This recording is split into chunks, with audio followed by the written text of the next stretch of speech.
Hello, welcome to List Week. This is the first official kickoff video for the List Week event. Almost every day this week I have a cool, fun list video planned for you guys. Hopefully these videos will help you out or entertain you.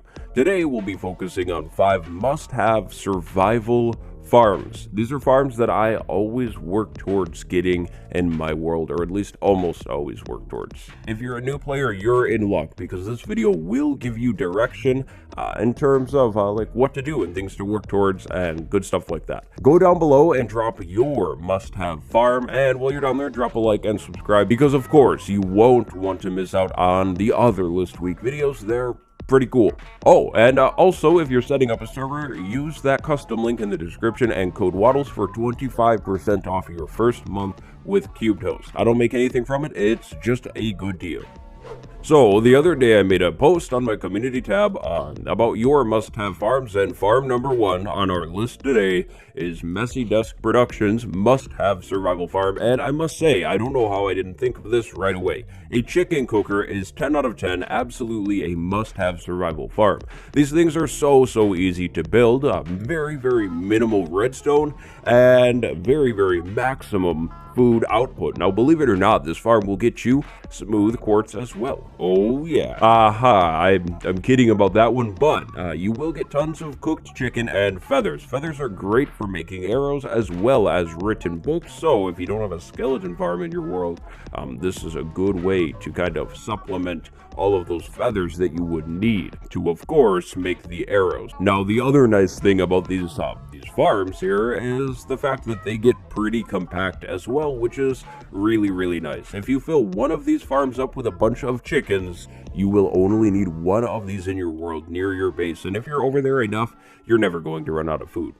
Spot number 2 on our list today is occupied by a blaze farm. Blaze farms are absolutely wonderful and always a must-have for me.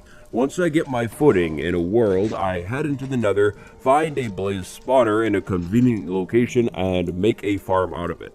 Blaze rods are an excellent fuel source, and of course, blaze are an excellent XP source. I love to use blaze farms for mending up my tools later on in the world. I also seem to oddly enjoy building blaze farms. The blaze are really annoying, but once you corner them off, building the farm really isn't that hard.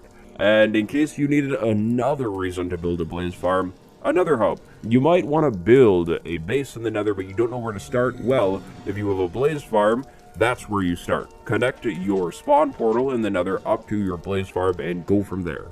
Spot number 3 on our list today is another fan spot. Thank you, John Last, for this idea. A villager breeder. Villager breeders are definitely an amazing thing to have in your world. Now, there are tons and tons of ways to build these breeders, fancy and simple, compact and not compact, but the point is a villager breeder. Why would you want one of these? Well, I can answer that question with one word: mending. Oh yeah, you will absolutely want your hands on a mending set of armor and tools because then you're pretty much just the god of your world.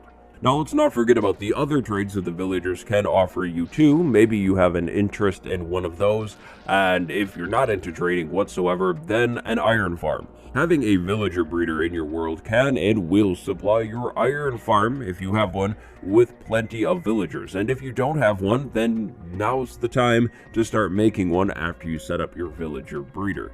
Now, I must be honest, I have never really set one up in survival in any of my worlds, but it's always something on my radar. I just kind of never really get around to it.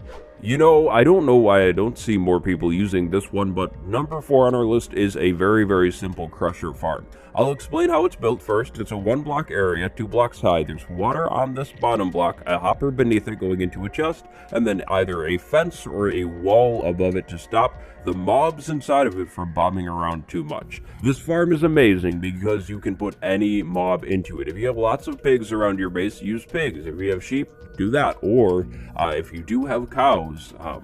Use the cows. The cows are my favorite. Now, all you need to do with this farm is walk up to it with the correct food, feed all of the animals inside of the farm, and then that's it. Walk away from the farm or pick up all of your loot right away. From the pickup chest, of course. Now, unfortunately, you won't be getting cooked food from this farm, but if you use cows like I am, you will get tons and tons of leather in no time. If you breed these animals every few minutes, once all of them are grown, you are going to get a lot of leather and be able to make as many bookshelves as you want, or I suppose don't want.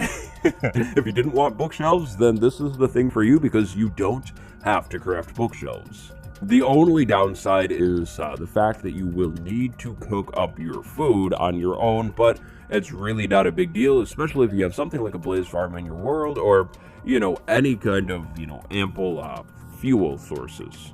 And our final spot on the list is occupied by a total 1.14 thing. A bamboo farm. I'm putting the bamboo farm in my must-have list because I think it is going to become a really big thing once I get into 1.14 survival. Now, why though? Because bamboo can smelt up things. 4 bamboo for 1 item. Now, really, that's not that good, but if you set up an auto farm, that's absolutely wonderful. Like, why wouldn't you want that? Because you can have an auto bamboo farm running and feeding all of your collection into the back or the side of a furnace to fuel a furnace. Now, you could go complete 1.14 mode as well and put a smoker in here or a blast furnace, whatever. You know, this is just kind of an example. This isn't an auto bamboo farm, of course. But yeah, you know, you feed all of the bamboo into the furnace and then you will smelt forever, or for as long as you have bamboo. If you let the bamboo pile up a little bit before you use the farm, you should be good to go, because bamboo grows pretty fast as well. And of course, you can make a giant bamboo farm with like a block mover breaker thing. Or you could use a wall method and just kind of have pistons coming out of a wall. Anything really would work. Fortunately, I do have a bamboo farm video where I show off 3 different bamboo farms. Each one of those would work if you linked those up to an automatic smelting system. But those are my 5 must-have survival farms. What do you think? Which farm is your favorite? Personally, I am gonna have to go for the Crusher farm as my favorite. Also, drop your must-have farm down in the comments below. Thank you very much for watching. Welcome to List Week. Happy holidays. Merry Christmas. Drop a like and subscribe if you haven't yet. And go have a good day. See you around. Goodbye, everybody.